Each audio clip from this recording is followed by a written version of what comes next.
A great king of a land far away in the east had a daughter who was very beautiful, but so proud, and haughty, and conceited, that none of the princes who came to ask her in marriage was good enough for her, and she only made sport of them. Once upon a time the king held a great feast, and asked thither all her suitors, and they all sat in a row, ranged according to their rank, kings, and princes, and dukes, and earls, and counts, and barons, and knights. Then the princess came in, and as she passed by them she had something spiteful to say to everyone. The first was too fat. He's as round as a tub, said she. The next was too tall. What a maypole, said she. The next was too short. What a dumpling, said she. The fourth was too pale, and she called him Wall-face. The fifth was too red, so she called him Coxcomb. The sixth was not straight enough, so she said he was like a green stick that had been laid to dry over a baker's oven. And thus she had some joke to crack upon everyone, but she laughed more than all at a good king who was there. Look at him, said she. His beard is like an old mop. He shall be called Grizzly Beard. So the king got the nickname of Grizzly Beard. But the old king was very angry when he saw how his daughter behaved, and how she ill-treated all his guests, and he vowed that, willing or unwilling, she should marry the first man, be he prince or beggar, that came to the door. 2 days after there came by a traveling fiddler, who began to play under the window and beg alms, and when the king heard him, he said, "Let him come in." So they brought in a dirty-looking fellow. And when he had sung before the king and the princess, he begged a boon. Then the king said, "You have sung so well, that I will give you my daughter for your wife." The princess begged and prayed, but the king said, "I have sworn to give you to the first comer, and I will keep my word." So words and tears were of no avail. The parson was sent for, and she was married to the fiddler.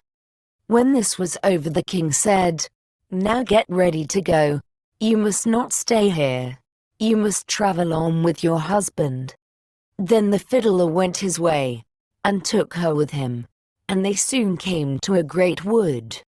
"Pray," said she, "whose is this wood?" "It belongs to King Grizzly Beard," answered he.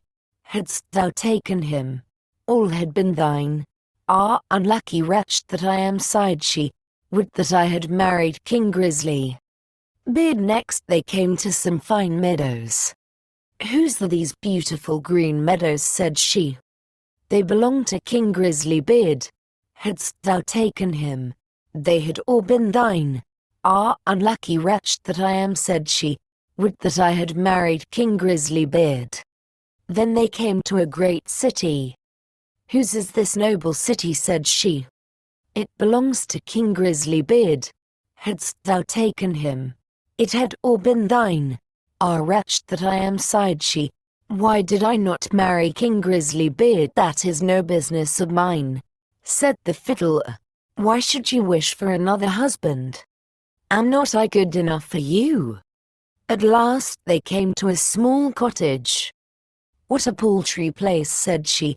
"To whom does that little dirty hole belong?" Then the fiddler said, "That is your and my house, where we are to live." "Where are your servants?" cried she. "What do we want with servants?" said he.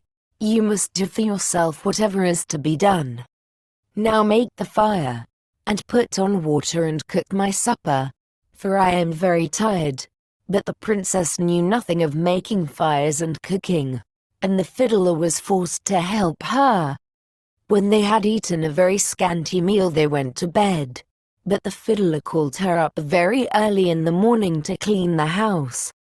Thus they lived for 2 days, and when they had eaten up all there was in the cottage, the man said, "Wife, we can't go on thus, spending money and earning nothing. You must learn to weave baskets, Then he went out and cut willows, and brought them home, and she began to weave, but it made her fingers very sore. "I see this work won't do," said he. "Try and spin.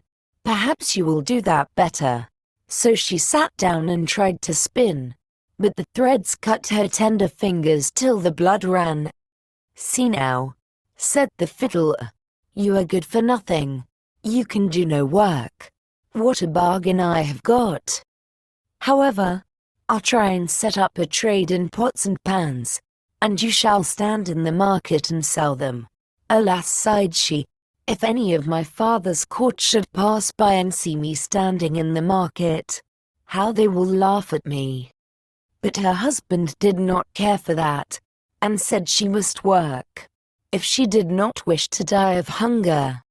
At first the trade went well, for many people, seeing such a beautiful woman, went to buy her wares, and paid their money without thinking of taking away the goods. They lived on this as long as it lasted, and then her husband bought a fresh lot of ware, and she sat herself down with it in the corner of the market.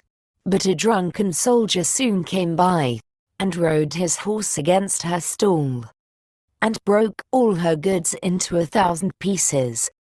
Then she began to cry, and knew not what to do. "Ah, what will become of me?" said she. "What will my husband say?" So she ran home and told him all. "Who would have thought you would have been so silly," said he, "as to put an earthenware stall in the corner of the market, where everybody passes? But let us have no more crying. I see you are not fit for this sort of work." So I have been to the king's palace, and asked if they did not want a kitchen maid, and they say they will take you, and there you will have plenty to eat. Thus the princess became a kitchen maid, and helped the cook to do all the dirtiest work. But she was allowed to carry home some of the meat that was left, and on this they lived. She had not been there long before she heard that the king's eldest son was passing by, going to be married, and she went to one of the windows and looked out. Everything was ready, and all the pomp and brightness of the court was there. Then she bitterly grieved for the pride and folly which had brought her so low. And the servants gave her some of the rich meats, which she put into her basket to take home. All on a sudden, as she was going out, in came the king's son in golden clothes, and when he saw a beautiful woman at the door, he took her by the hand, and said she should be his partner in the dance, but she trembled for fear. For she saw that it was King Grizzly Beard, who was making sport of her. However, he kept fast hold, and led her in, and the cover of the basket came off, so that the meats in it fell about. Then everybody laughed and jeered at her, and she was so abashed, that she wished herself 1,000 feet deep in the earth.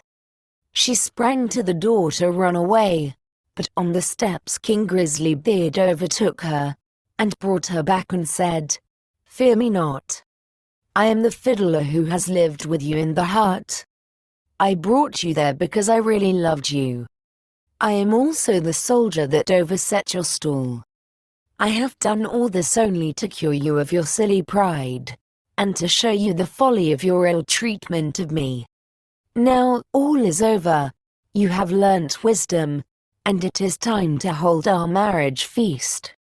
Then the chamberlains came and brought her the most beautiful robes, and her father and his whole court were there already, and welcomed her home on her marriage.